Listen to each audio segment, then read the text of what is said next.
কল্পনাও করিনি এইভাবে আমাদেরকে রাস্তায় নামতে হবে প্রিয় আজহার ভাইয়ের মুক্তির দাবিতে। আমরা বাধ্য হয়েছি। আজহারুল ইসলাম সাহেব কবে মুক্তি হবেন সুস্পষ্টভাবে জানতে চাই সরকারের কাছে। আমরা ভদ্র, কিন্তু আমরা বোকা নই। আমাদের ভদ্রতার এই উপহারকে কেউ যেন দুর্বলতা মনে না করেন। তার মুক্তি না হওয়া পর্যন্ত এই সমাবেশ প্রথমও নয়, শেষও নয়। সমাবেশ, বিক্ষোভ, আন্দোলন অব্যাহত থাকবে। বাংলাদেশ জামাত ইসলামের তৎকালীন ভারপ্রাপ্ত সেক্রেটারি জেনারেল,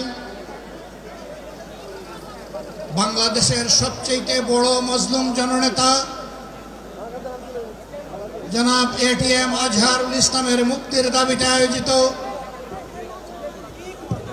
এই জনসমুদ্রের সম্মানিত সভাপতি, মঞ্চে বসা নেতৃবৃন্দ, আমার সামনে উপস্থিত ঢাকাবাসী, নেট দুনিয়ার সুবাদে সংযুক্ত প্রিয় দেশবাসী, আমি মহান আল্লাহ রাব্বুল আলামিনের শুকরিয়া আদায় করার পাশাপাশি অত্যন্ত বেদনা ভারাক্রান্ত মন নিয়ে আজ আপনাদের সামনে হাজির হয়েছি। আপনারা সাক্ষী, 2009 সাল থেকে শুরু করে 2024 সালের 5ই আগস্ট পর্যন্ত বাংলাদেশ আওয়ামী ফ্যাসিবাদের কবলে ছিল। ফ্যাসিবাদ প্রতিপক্ষ সংগঠন হিসাবে তার প্রথম হিংস্র থাবাটি বিস্তার করেছিল বাংলাদেশ জামাতে ইসলামের উপর। সকল শীর্ষ নেতৃবৃন্দকে এক এক করে তারা বন্দী করেছিল। প্রথম দফা বন্দী হওয়ার পর প্রিয় সংগঠন এটিএম আজহারুল ইসলামের উপর সেই সময়ের গুরু দায়িত্ব তুলে দিয়েছিল। ভারপ্রাপ্ত সেক্রেটারি জেনারেল হিসাবে সংগঠনকে তিনি নেতৃত্ব দিচ্ছিলেন। পথের কাঁটা সরানোর জন্য বাকিদের ধারাবাহিকতায় ষড়যন্ত্র অব্যাহত রেখে তাকেও গ্রেফতার করা হলো। এক এক করে 13টি বৎসর অতিবাহিত হয়েছে। কারাগারের অন্ধকার প্রকোষ্ঠে তিনি আছেন। এখনো তিনি মুক্ত হননি। বাংলাদেশ ফ্যাসিবাদ থেকে মুক্ত হলো। আমাদের প্রশ্ন, ফ্যাসিবাদের সবচেয়ে কঠিন সাক্ষী আজহারুল ইসলাম সাহেব মুক্ত হলেন না কেন? কোন জিনিস তাকে এখনো আটকে রাখতে বাধ্য করেছে? কেন এই বৈষম্য? আমরা তো নিজের থেকে অন্যান্য নেতৃবৃন্দের মুক্তির দাবি জানিয়েছিলাম। এই উদারতা আমরা দেখিয়েছিলাম, উদারতা আমরা দেখিয়েও যাব। কিন্তু আজহারুল ইসলাম সাহেব কবে মুক্তি হবেন সুস্পষ্টভাবে জানতে চাই সরকারের কাছে।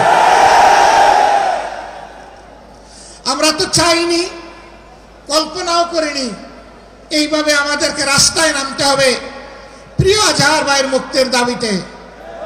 আমরা বাধ্য হয়েছি। আমরা স্পষ্ট বার্তা দিতে চাই, তার মুক্তি না হওয়া পর্যন্ত এই সমাবেশ প্রথমও নয়, শেষও নয়। সমাবেশ, বিক্ষোভ, আন্দোলন অব্যাহত থাকবে।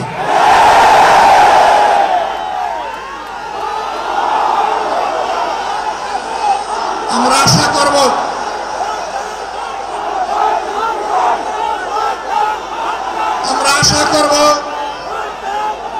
সরকার শুভবুদ্ধির পরিচয় দেবেন। এক এক করে বাকি মজলুমদেরকে যেভাবে মুক্তি দিয়েছেন, সর্বশেষ মজলুমটাকেও দেশবাসীর বুকে মুক্তি দিয়ে ফিরিয়ে দিন। তার জীবনের যে 13টি বছর হারিয়ে গেল, এগুলা কেউ ফিরিয়ে দিতে পারবেন না। আর 13টি মিনিট তিনি জেলের ভিতরে থাকুন, আমরা তা চাই না। আমরা ভদ্র, কিন্তু আমরা বোকা নই। আমাদের ভদ্রতার এই উপহারকে কেউ যেন দুর্বলতা মনে না করেন। ভদ্ররা যখন শক্ত হয়, তখন কি পরিমাণ শক্ত হতে পারে 15.5 বছর তা বাংলাদেশ দেখেছে। আমি কারো কথা বলবো না, কে কি করেছেন, কোথায় আপোষ করেছেন করেন না, এটা আমার সাবজেক্ট না। কিন্তু মহান আল্লাহর পর ভরসা করে মহান আল্লাহকে সাক্ষী রেখে বলছি 15.5 বছর মহান আল্লাহর দেওয়া শক্তির কারণে, মহান আল্লাহকে ভয় করার কারণে বাংলাদেশ জামাতে ইসলামী কোনো অপশক্তির কাছে কখনো মাথা নত করেননি। জীবন দিয়েছে, আপোষ করেনি। বহু আপোষের প্রস্তাব আমাদের কাছে এসেছিল। ফাঁসির কাস্টে নেতৃবৃন্দকে পাঠিয়ে দেওয়ার আগে জনে জনে দফায় দফায় প্রস্তাব এসেছিল।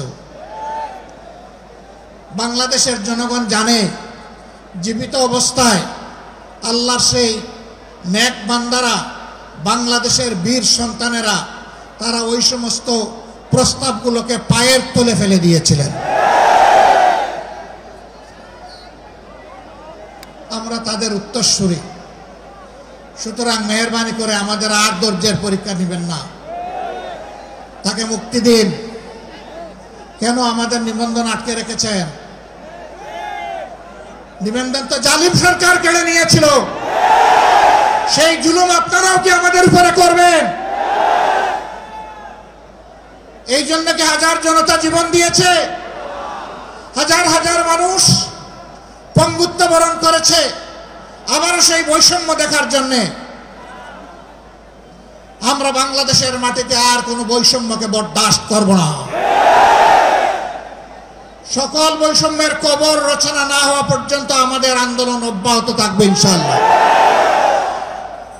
আমি প্রিয় সহকর্মীদের কাছে জানতে চাই, 15.5 বছর জীবন দিতে যেমন ভয় করেন নাই, গুলির সামনে বুক পেতে দিতে ভয় করেন নাই, সর্বশেষ জুলাই আন্দোলনে শরিক হয়ে যেমন করে দেশপ্রেমের দায়িত্ব এবং দেশপ্রেমের প্রমাণ পেশ করেছেন, একটি মানবিক বাংলাদেশ, বৈষম্যহীন বাংলাদেশ গড়ে তোলা পর্যন্ত আপনারা কি একই লড়াই করার জন্য প্রস্তুত আছেন?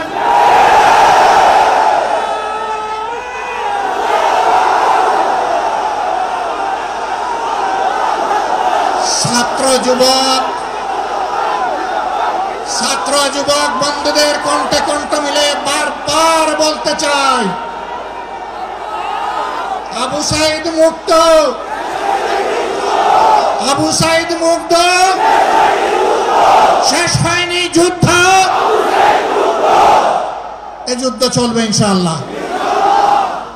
আমাদেরকে মেহেরবানি করে কেউ নতুন করে আর চোখ রাঙাবেন না। ফেসিবাদের ভাষায় কেউ কথা বলবেন না, কথা বলবেন রাজনীতিবিদের ভাষায়। আমরা ওয়েলকাম করব, অভিনন্দন জানাবো, সমালোচনা করবেন, চুমু দেব, কিন্তু চোখ রাঙাবেন না মেহেরবানি করে। এই সংগঠন কারো চোখ রাঙানোর পরোয়া করে না।